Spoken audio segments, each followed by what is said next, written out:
Can you please go over there, please? Thank you very much.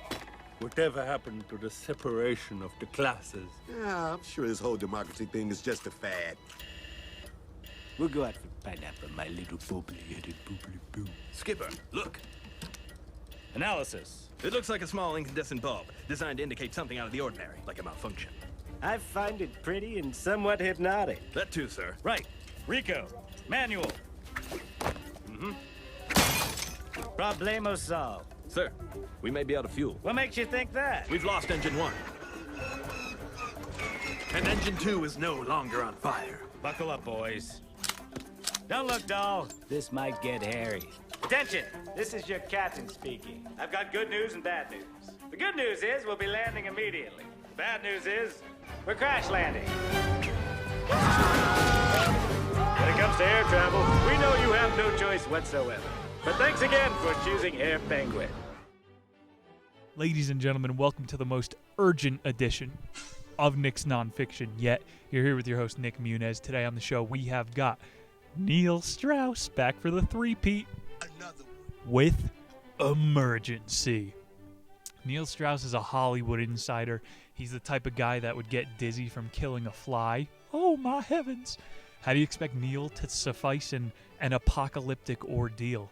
Why did the Mexican go to the ER? Because of Hispanic attacks.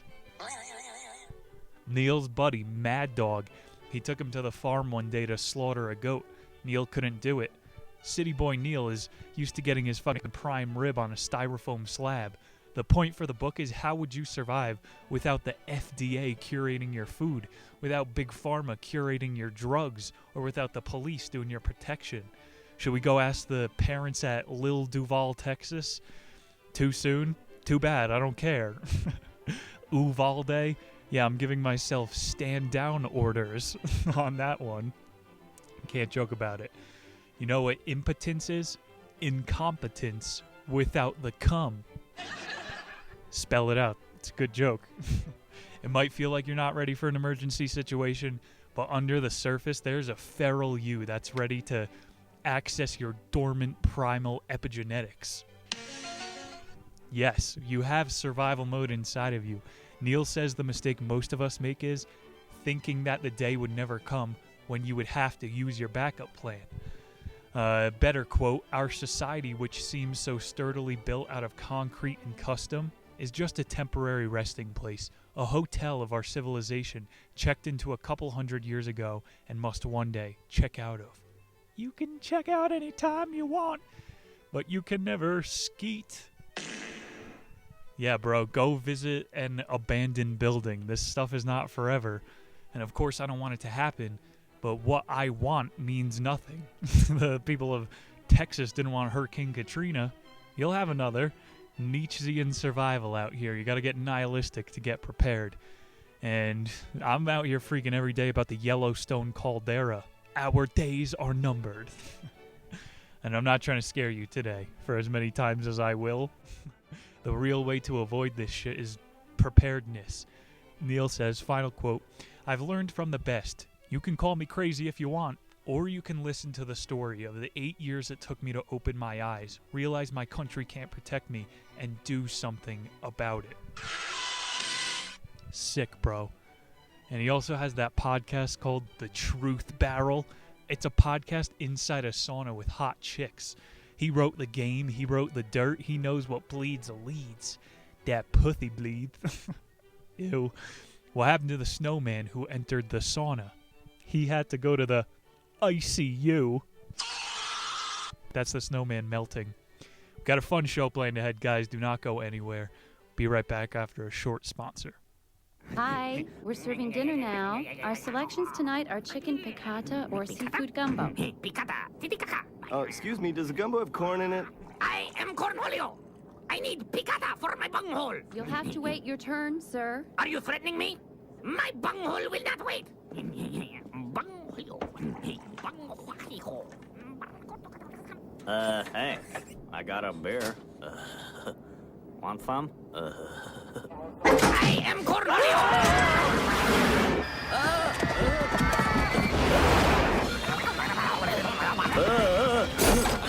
Get the hell out of the cockpit! You thought... About the author Neil Strauss.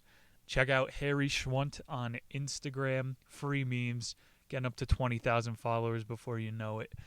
Patreon.com/theniche. You're getting hikes. You're getting memes. You're getting everything on the month. We're doing reaction videos over there. It's picking up pace. Neil Strauss. You know him. Go listen to the previous 2 episodes. They're better substance than this book, but I'm a better presenter now. So deal with it. It's going to be an epic episode. Strauss will knock him down after another sponsor.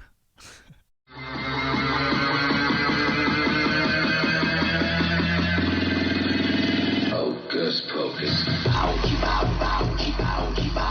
Round 1. Fight.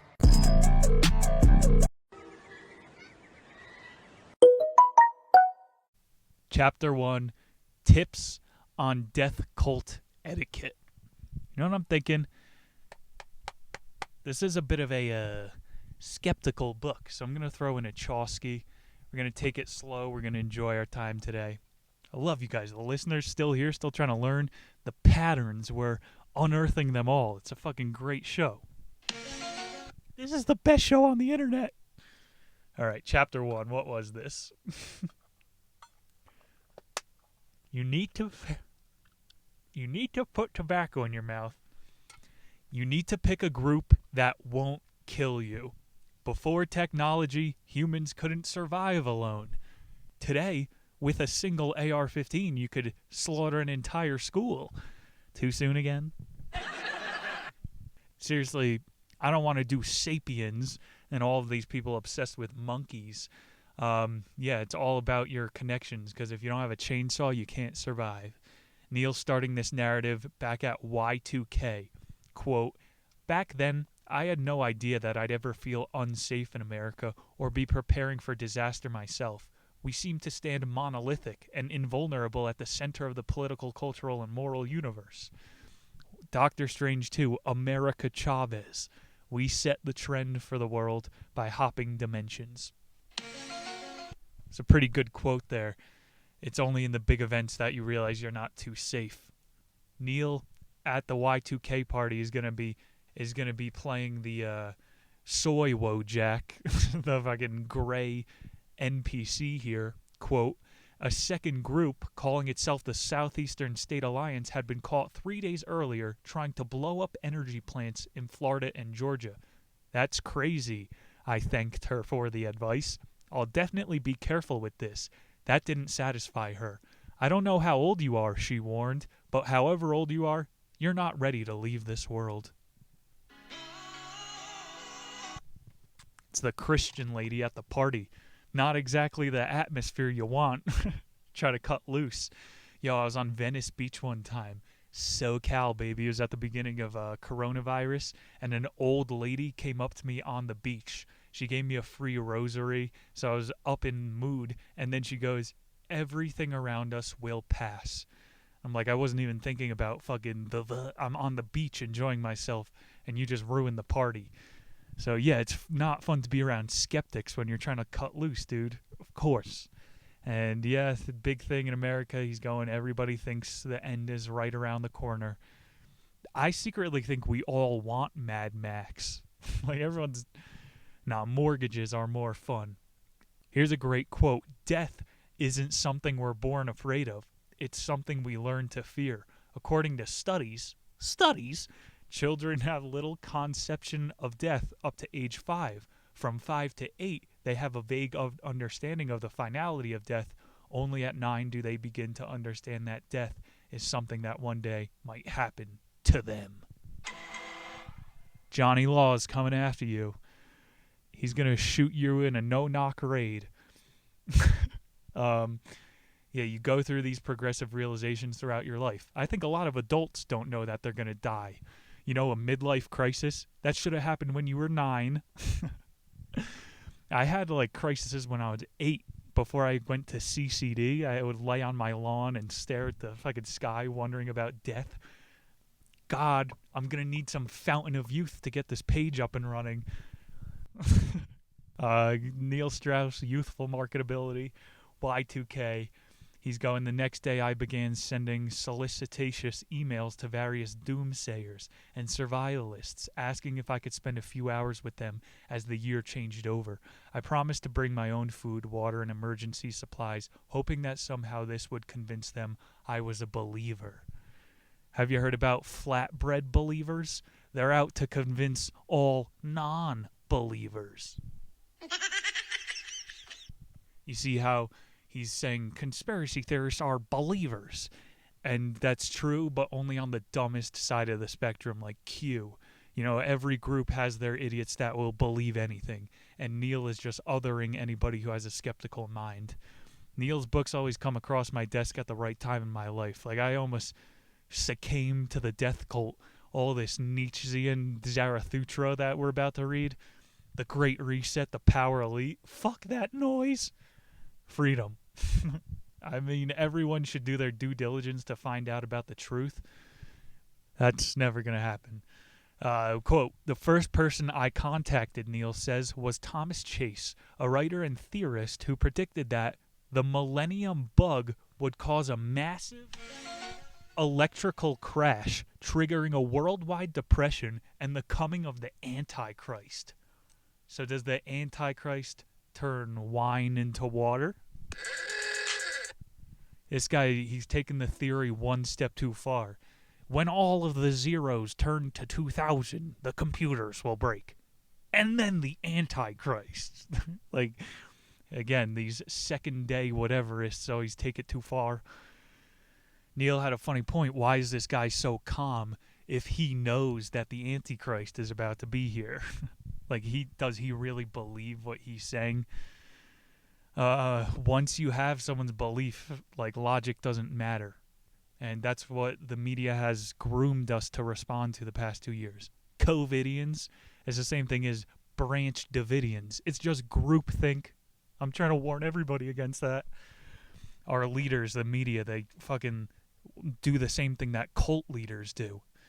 Like, Jim Jones didn't really think the Kool-Aid was magic.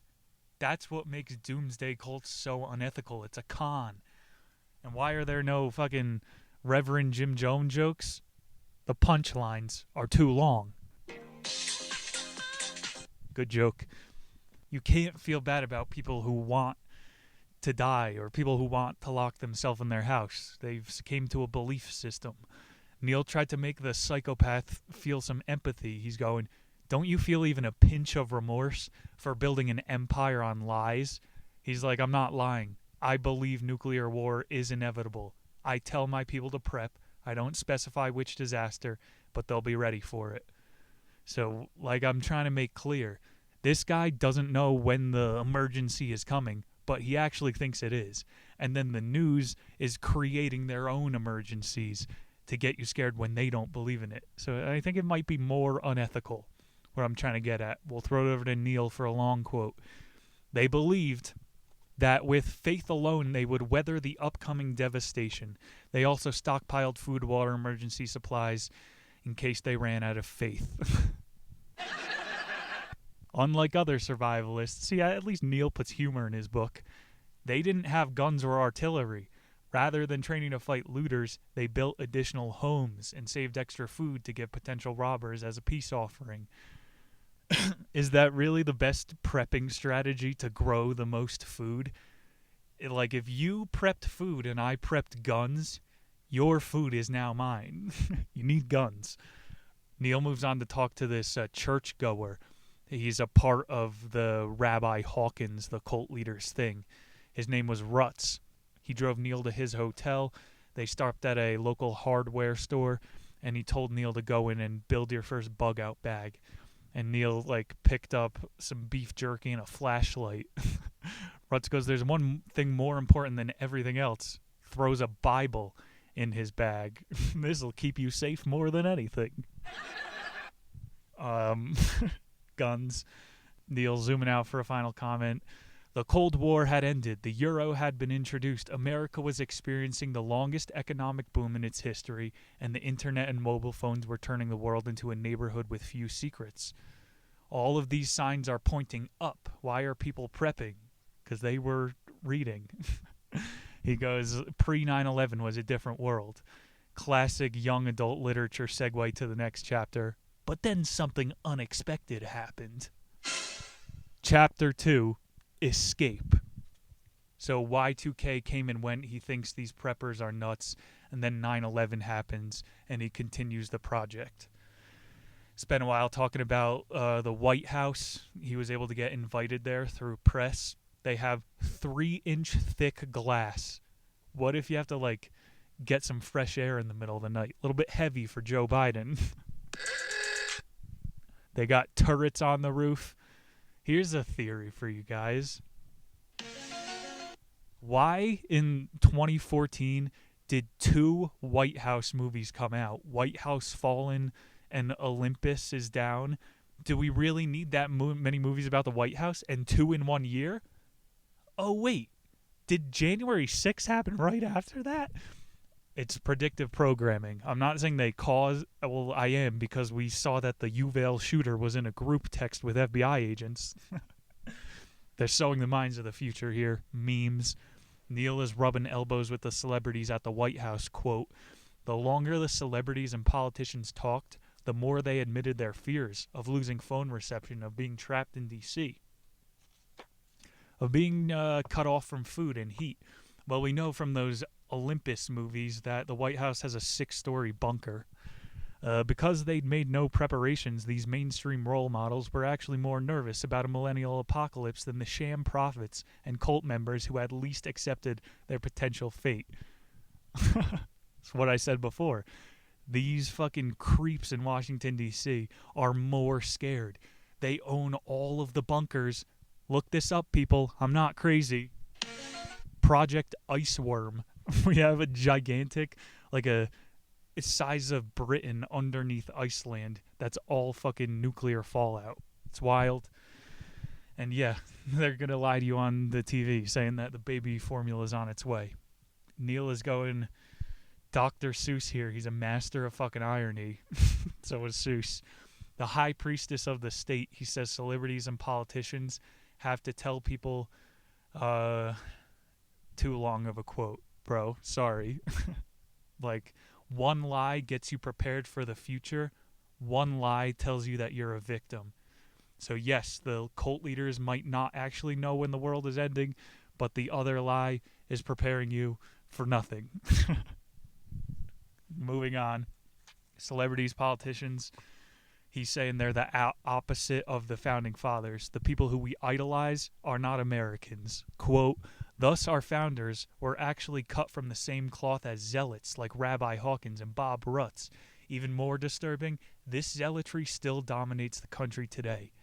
It's not being represented, but it's there, baby. We're being decelerated, I'm telling you. I don't know, nobody's allowed to learn about this part of it. You gotta read the Bible to get any sort of cool shit. Like he said, 60% of Christians believe in the book of Revelations. And that's the part of the Bible that's taken out during Mass. They don't tell you about the giants. They don't tell you about the end times. Revelations is probably the most important book ever. Nick's nonfiction Revelations. Later half of the chapter, he says, only in Washington would a song that had been the anthem of the peace movement for 30 years be interrupted as a terrorist plot. This was when they started fucking monitoring people for excessive preparedness.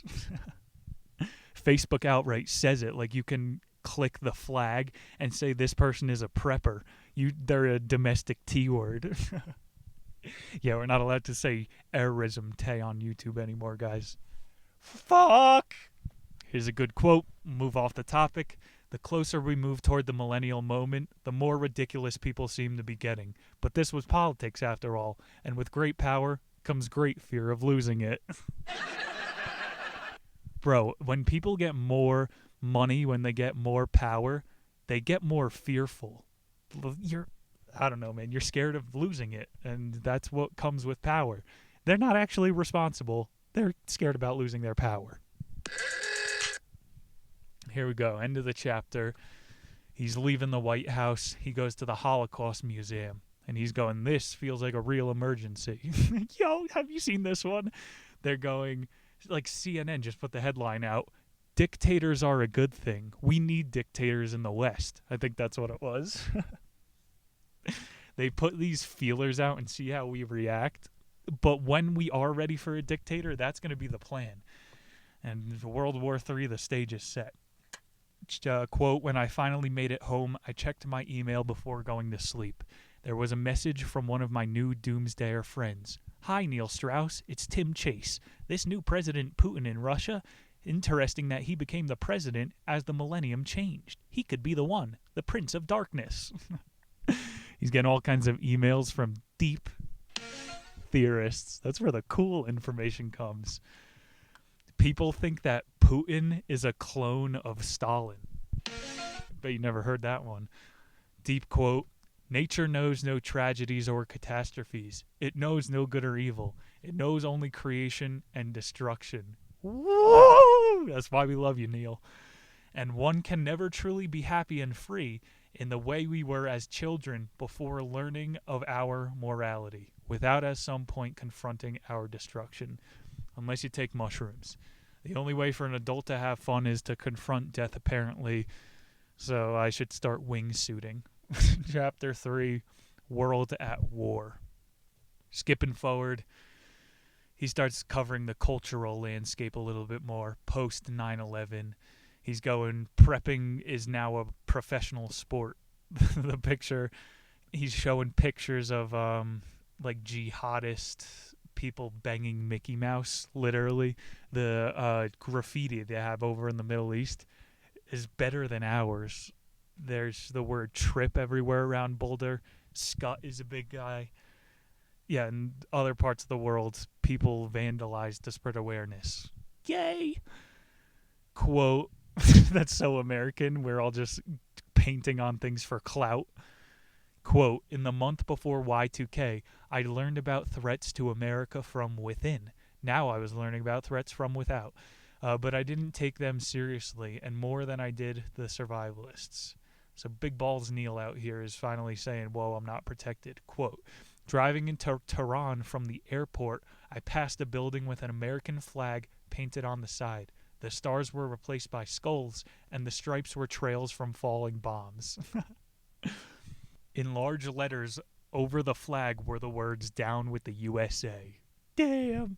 Yeah, we gotta feed these guys some more J-Dams. We deserve to be in your country. Remind me why it's justifiable to invade Iran because 12 hijackers did the impossible. That should be the next Mission Impossible, bro. How'd they pull that off? Some cool pictures in the book. There was like the Statue of Liberty as a skeleton. Interesting quote here. It seemed as if Iran was slowly falling in step with the West. Although there was no Kentucky Fried Chicken in Tehran, there was a Kabuki Fried Chicken. What? That looked suspiciously the same. Although there was no McDonald's, there was dozens of fast food restaurants selling burgers called Big Macs. Our culture is invasive. China does the same thing. They have Apple stores that aren't licensed by Apple. Burgerland is about to be Burger World, baby. This is how imperialism will happen. It's not going to be armies. It's going to be our ideas that make people obese. And it doesn't matter how well you obey your democratic ruler. Influence people. I don't know, man. I just want to meet a Russian person before World War III breaks out and see if they're really into Putin. See how much they're actually like us. Are they really Tartarians? Neil has a big point. He's visiting all these people in Iran. He's saying they're the same as us. He's got this Ralph Waldo Emerson quote, there's no such thing as peace, only periods between war. Yeah. We get rocked back to sleep with CNN's lullaby, and then they beat the war drum and everybody follows orders. Yo, I put this meme on my meme page because that's where I test the waters a lot, too. It's my focus group for the internet. What do fucking Zoomers think are funny? And I put out this meme. The media, here's a new tragedy that you need to freak out about this week. Everyone. And then it was Rick and Morty. You son of a bitch, I'm in.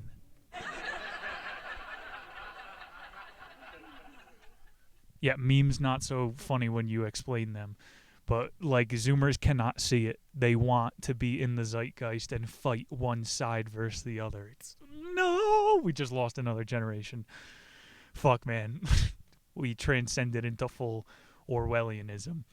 War is peace. Like, to not other the younger generation, my entire life, we've been at war. I don't know what peace is. I think we call the Zoomers Doomers because they're the first American generation with European nihilism. That's just the truth right there. We haven't seen an American generation that doesn't think they're going to be rich. I think Europe is kind of fighting back to give it some more, like Oslo. Norway just had one of those really big movies that popped off. Like, Hollywood isn't cool anymore, so I hope independent film houses in Europe can start making their own things. And that's not American. Fuck Europe. Quote, after stocking up on water and canned food, I stopped at an ATM and withdrew $200 in emergency money. If there was a national crisis and the power went out, I needed to buy more gas and supplies. Better quote, in that moment, I realized I was no longer a detached observer chronicling and mocking the paranoid. I was now officially one of them. We make fun of those that we're most scared of becoming. Oof! Neil Truth Bomb Strauss. Jesus, bro. Yeah, we just make fun of things that we're actually scared of because it's in our subconscious. Perfect time for me to drop the sauna story. I was in the sauna and I'm lounging. This place is big enough to fit 10 people. It never fills up. So I'm taking up at least 4 seats and I'm naked. So there's nothing wrong with that. But yeah, I shouldn't have been on 4 seats. Guy comes in and he sits well away from me and my eyes are closed. I got some NSDR on the phone. I'm totally in my own fucking universe. And this kid starts going, ugh, ugh, ugh, ugh, for a minute straight. And I just am doing my own thing. Finally, he goes, I know you can hear me. And he hadn't said any words at this point, just grunts of shame. And so I look him in the eyes and then go back to closing my eyes. And then he starts back up again. You're really going to sit there with your penis out? And he said dick. But what are we fucking doing here? He doesn't see the irony. You're in a sauna. You're going to see a man's penis, you it. You're the it. I opened my eyes like 20 minutes later, and he's facing the wall. He started playing his Zoomer music to try to take control of the situation. Bro, I was proud of myself. I didn't know I had this inside of me. I was like, my heartbeat was going crazy. My eyes were jolting around. I was about to fucking smash his face onto the hot coals. I have anger problems, but I was able to fucking breathe through it doing bullshit yoga. We make fun of the things we're scared of seeing the most. This guy was gay. He was scared that he was gay. He couldn't be near a penis. You go 10 feet into the locker room and you'll see 5 cocks. It's so dumb, bro. It was so bad, bro. And you see, even just being around that, now I'm radiating the retard energy. Wait, you gotta go outside with a napkin on your face. Oh, and dude, he also tried to shame me on Snapchat. And again, this is like a Zoomer way to shame people. It does nothing to me. He pulls out his phone. Man, Boulder's the gayest city in the world. The guy has his dick out. And I'm just sitting there thinking, bro, I've posted dick pics on Snapchat and had them removed. Your account's about to be deleted. Maybe he's mad because I have a big dick. But you're not allowed to say that. As a comedian, you have to make fun of your small penis. Quote, it's been a wake-up call for all of us. 9/11, we all poo-pooed Y2K. Yeah, I said that before. Now people who were prepared are seen as prophets. I remember early fucking pandemic, there were people hiking outside in the mountains of Colorado with bubble suits on. Bro, nature is dirty. I can't. The masses. Quote, in addition to the kit, I also ordered a box of 24 ready-to-eat MREs. He's eating beef stroganoff in his bunker. I had no idea at the time that exactly 7 years later I'd find myself eating those meals. Chapter 4, Calculating Risk. his first sentence of the chapter was a 3-word sentence. It's very safe. He's going, the world is sterilized. We are nerfing the entire world, and it's even more safer than it needs to be. I like that movie Demolition Man. You're not allowed to curse in the future. Nothing that incurs risk. New Zealand. I want to talk about this more, bro. That's where all of the fucking bunkers are. And I said Project Iceworm. You need a 5-star clearance to get into those. The New Zealand is where all the Canaries are. Peter Thiel, he has an underground city in New Zealand. Go watch the Vice documentary. All of these fucks already have their escape plans. Quote, I realized then why the Jews in Nazi Germany had stayed. They had hope, which can sustain us in the worst of times, but can also be the cruelest of human emotions in uncertain times. I clung to hope. Yeah, I don't like this quote. I'm going to end it. Hope is all we fucking got. I'm clinging on to the copium until the day I prematurely die. It's a dark state of mind to put yourself in, but realism is where you're going to grow, not the European nihilism. He's going, after cigarettes, legal food, carcinogens, and fake war, it'd be asinine to factor in the government protection. Straight out. Neil is an absolute gangster. Legal food, carcinogens, but keep on trusting them. He's saying all-encompassing views of the battlefield are what you need in emergency situations. So you need to have 1 million fucking screens in your bunker. Fully prepared Neil is dropping some of the best quotes. This is a very long one. It's worth it. In 1978, on the verge of war with France, John Adams passed the Alien and Sedition Act, making it illegal to publish criticism of the United States government and giving authorities nearly free rein to deport foreign residents. During the Civil War, Abraham Lincoln suspended the right of habeas corpus and imprisoned over 13,000 suspected traitors without a trial. Abraham Honest Abe! He put people in jail without trials. 13,000 of them. In response to a series of anarchist bombings during and after World War I, Woodrow Wilson ordered the arrest of 10,000 alleged radicals, deporting any who weren't citizens. Under Franklin Delano Roosevelt, 120,000 Japanese Americans were sent to internment camps during World War II. And during the Eisenhower administration, more than 10,000 alleged communists were blacklisted, imprisoned, or fired from their jobs. And who's the threat? Motherfuckers who are preparing aren't going around and ruining livelihoods. The domestic government is the threat and has been since 1798. The Shays Rebellion knew it. Fucking Alien and Sedition Act. You get arrested for handing out pamphlets. Freedom of speech. We learned this in the running book, but Neil has a good quote about it. If I were ever drafted or hunted by the government, I told myself I would run. I used to wonder whether Vietnam draft dodgers were happy in Canada or if they missed home. I just kept running. All never stop, never look back. I just got really European nihilist there, saying America doesn't have freedom of speech. My hope will never die. All of that American EDM. Yeah, baby. We have another fucking round of hippiedom in us. I know we do. His whole point here is super negative. Fuck. He's going, it's safer to live abroad. Like, yeah, Roman Polanski. This guy was able to rape kids in America and then go live in Paris.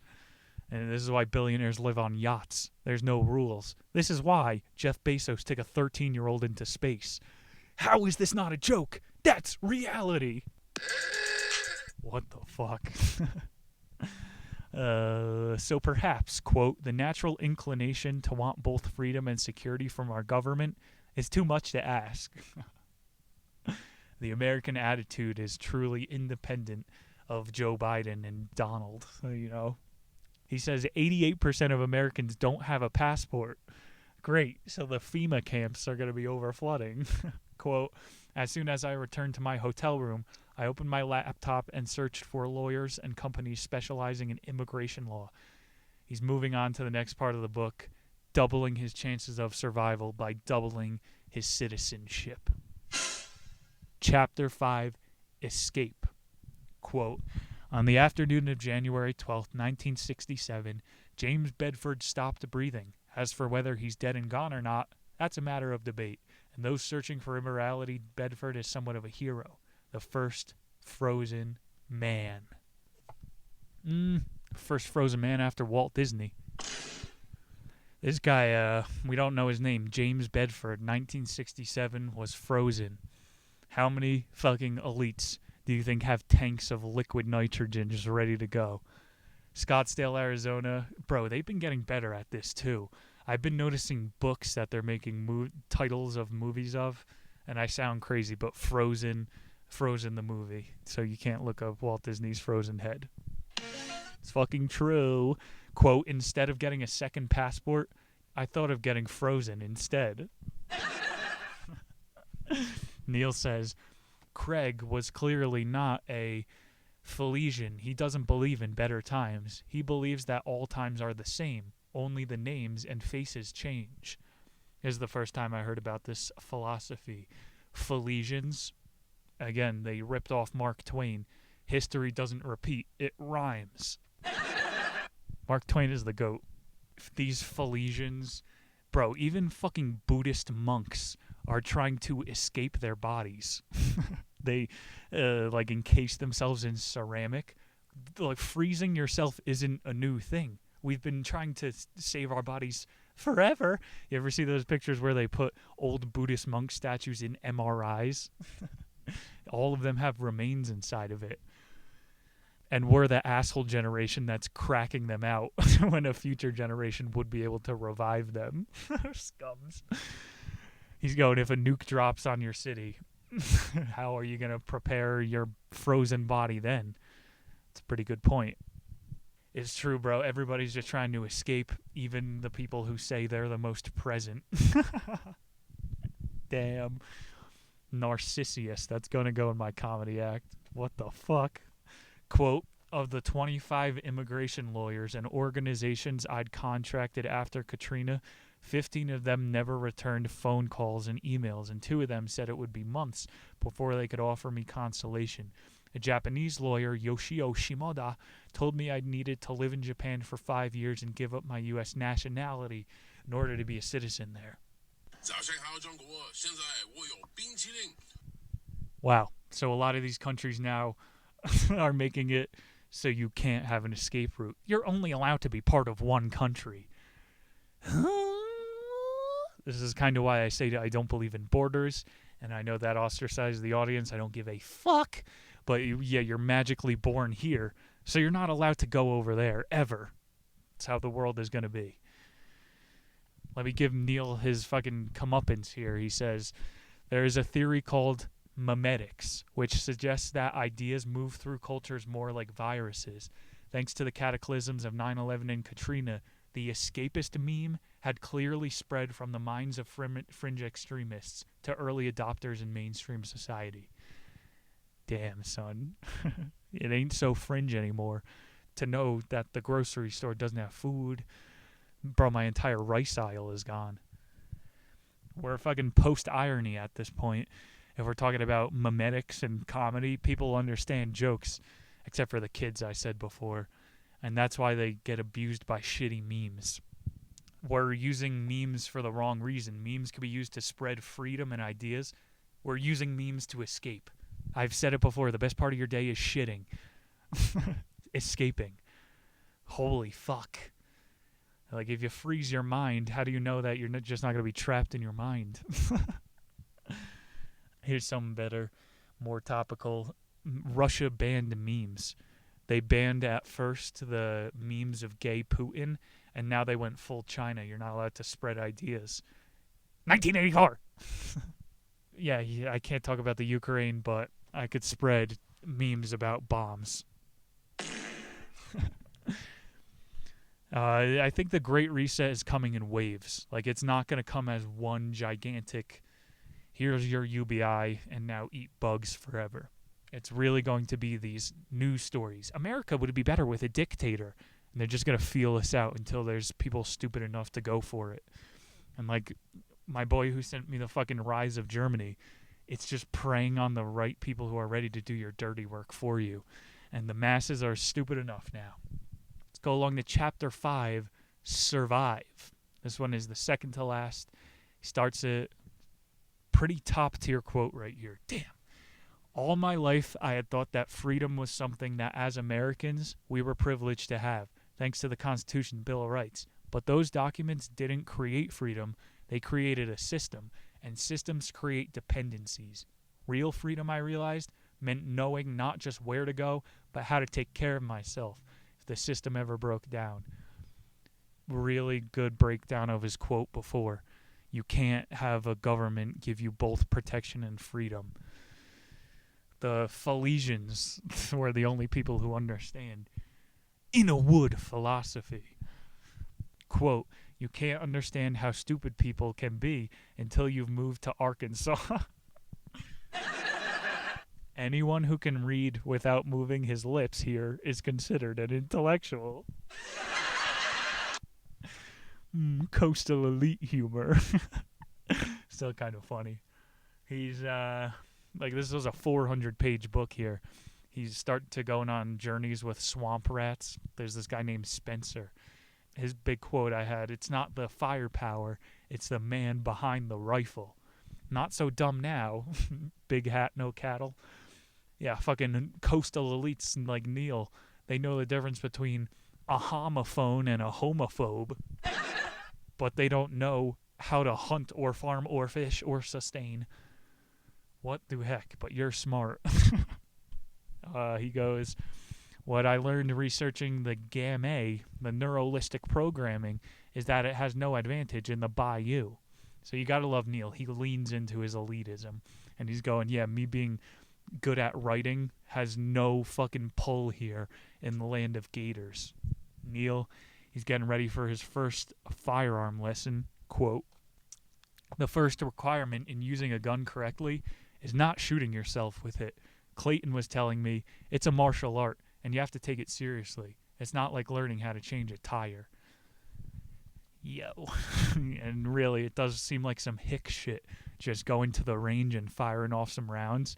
You're learning how to train your alerted mind and how not to beat people up in saunas. You learn how to handle those higher circuits. Whereas fucking guys with life skills, mechanics, is that really hard?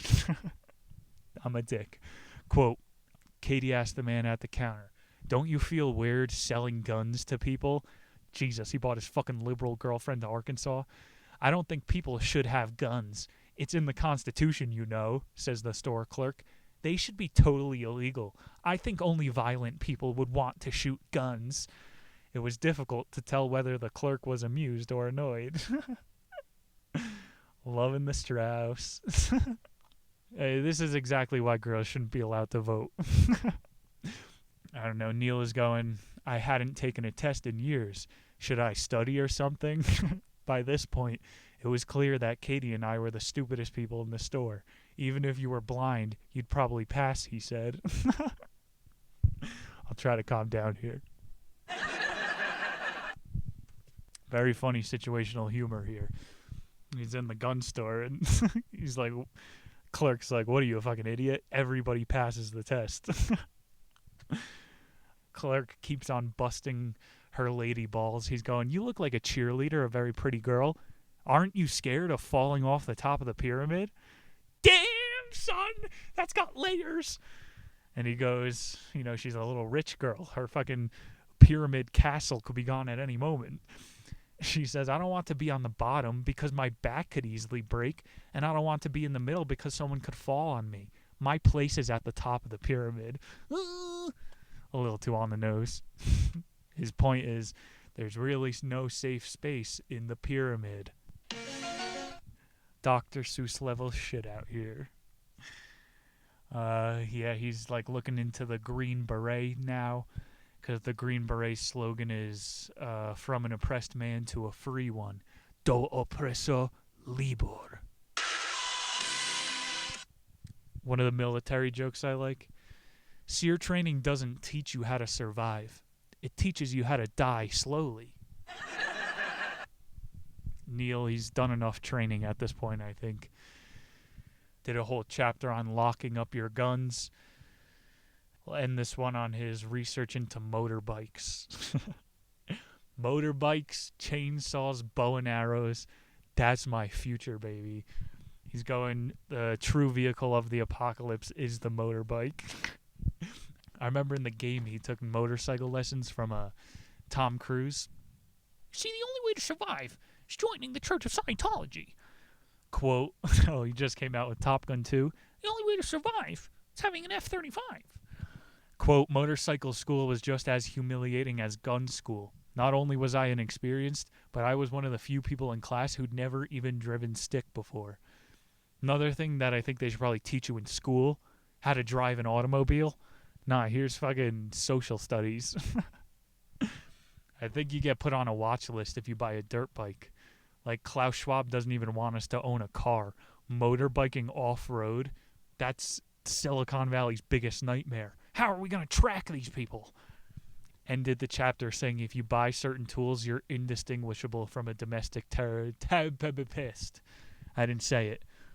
Whether it's guns or fucking dirt bikes, at the end of the day, it's your intent, how you're going to use the thing. Are you going to shoot up a school? What did we learn from this chapter? The only way to be free is to live with intent. In a tent, not in a pyramid. That's what intent means, right? Chapter 6, Rescue. Final chapter here, more of an epilogue. Banger quote from Neil to start.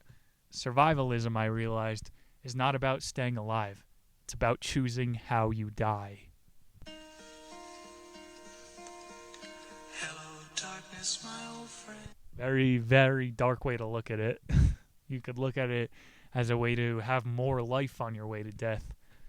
Yeah, everybody's just preparing for their death out here. So you could do the predetermined path to death. Primary school, secondary school, university, job promotion, retirement, if you're lucky, and then death. The most interesting fucking people, like Neil Strauss, take detours on their way to death. So definitely be prepared. Take some detours. The tools we have are making that increasingly possible. I want to talk about the fucking explosion in van living. If he's talking about escape, that's perfect for this book. The tool of the van, I think, is liberating a generation. You can live with intent in a van. Like it used to be, listen, kid, if you don't get your act together, you're going to live in a van down by the river. And now it's, hey, young professional, you can work from anywhere, from a van. The marketing switched. It's all about lifestyle marketing now. And if we're going to talk about survivalism, chasing how to die, the reversion to nomad living is like a revolution. We can let the fucking TV control how it goes, and you have to buy 5G hotspots and all this gray water tanks, or you could just live in the goddamn van. It's all about drinking from the bowl. I don't know if you've heard that fucking expression before. Neil is finally getting his ass out of the Sunset Strip apartment. He's heading to the hills to camp. Takes his girlfriend along, and she made him drive back halfway there. He has a good quote about the cold. Though I pulled the sleeping bag drawers as tight as possible, I couldn't get warm. The thin layer of down didn't provide enough insulation, and my body couldn't generate enough heat to compensate. When my knees touched each other, they felt like snowballs. I'm not saying it's comfortable, but your problems melt away. You don't think about all the other bullshit. Your problems become immediate when you're outside, and that's the only real thing. He pulled the piss in the water bottle trick. Yeah, I do that all the time. I do it at home. My girlfriend hates it. Quote, the whole attempt to learn survival was starting to seem like a pipe dream. I was addicted to the 3 C's. Comfort, civilization, and convenience. Bro, you're not going to get this in, like, the real survivalist book. Neil knows how to write and survive. You need these hybrids out here. Even though he's a douche. What is relevant? Fucking Elon's tunnel idea. That kind of fits in pretty well with the Project Iceworm. Let me just fucking feel this out for a minute. Okay, Elon Musk. So we're going to tunnel underneath cities to prevent more traffic. So, like a train? Like we have trains? Like we have buses? Mass transport already exists. We aren't organizing it enough. Bro, our forefathers built everything we need. We have to manage it better. We're letting everything just fester and go to the fucking wolves. Fucking a 69 chapter book here. Yeah, he gets his EMT certification. We should be so happy for you, Neil. Not interesting. What, we're gonna fucking tunnel underneath cities, Elon? You're obviously doing work for the military-industrial complex. SpaceX is not about going to Mars. You're sending weapons to the Middle East in record time. The Boring Company? It's a front. Someone fucking clip that and at Elon Musk. Still like fucking 40 pages he's yammering here. Quote, there are a lot of doomsday scenarios, but I don't think we are there yet, Spencer replied. What we're seeing is the painful shock of the U.S. unwinding its heavy leverage. The traffic on Sunset Boulevard flew by. Wide black Hummers, boxy pink Mini Coopes, squat yellow Porsches. You never know from the surface that the country was sick. The hope is that the world has a motivation not to let that happen because we're their customer and they have a vested stake. Super ethical business model America has. We're going to consume all your stuff. He says if America goes down, China and Russia and everyone else is going to be pulled down as well. That's going to lead to a lot of turbulence. Yeah, bro, we're sick as a dog. But the world loves their mangy mutts. Except for China. They used to portray America as the stray cat in all those political cartoons. That's basically what we are. We fill a hole. The world needs weapons? Yeah, we got you guys. You need mindless entertainment? We got you for 50 years. Neil. This guy is on point. Neil is wrong in the sense that the world wouldn't be half the party without us. So we can't collapse. We got to keep this thing fucking going. What is it? Sri Lanka is in full-out revolution. They're hiding that story in the American news. Because if we do it, everybody does it. America, baby. Neil, he's got his second passport finally. He's a citizen of St. Christopher and Nevis. I looked it up. It's basically St. Kitts. It's east of Puerto Rico. And why is he doing this? Is he actually going to live there? This entire book was Neil Strauss monetizing him creating a tax haven. Yeah, definitely get a second fucking citizenship if it's just to keep your money there. There were a lot of expats in St. Kitts. What are they called? Kittitinians. And the book ended around Obama. And so everybody has hope again. Guy started 8 wars. Ending it epic as Neil does. I know now that I can take care of myself and my loved ones. But until the day comes when I have to do that, I'm going to take care of everybody else. Ladies and gentlemen, that was Neil Strauss's Emergency. Gotta love it. That was a fucking banger of a book. I think he has another relationship one that we might go for in the future, but he hit the 3-peat. You've done it, Neil. Another one. As for next week, continuing our knowledge here on Nick's Nonfiction. What do we got? What do we got? What do we got? Ooh, you're not ready, people. Woo! Friedrich Nietzsche is back with Thus Spake Zarathustra. This, probably my best book of the year. My favorite book. I don't know how I'm going to portray it yet. Hopefully it comes off good. I'm doing better with the fiction now. The Plague was decent. I understand characters, and I'm not as stupid as I was a year ago. And that makes the shows better. Bring your fucking ropes, your headlamps. We're about to splunk into the abyss. I usually try to counter his points with some optimism. But this guy's got a 600 IQ, so I'm going to do my best. It's not really as dark as the usual Nietzsche's goes. It has very memorable characters. I think you guys are going to like it. Instant classic here on Nick's Nonfiction. Boys and girls, ladies, I fucking love you guys. The Knickers, you see I'm putting out content on the weekends. I want to grow this thing.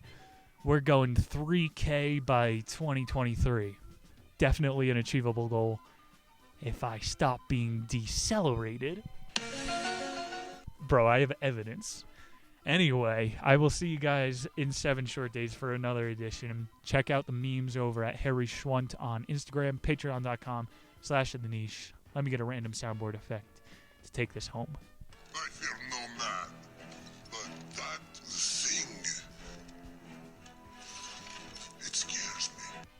I fear no man, but the United States government, it scares me. Less than a week. I'll be back in your timeline. Love you guys. See you soon. Peace.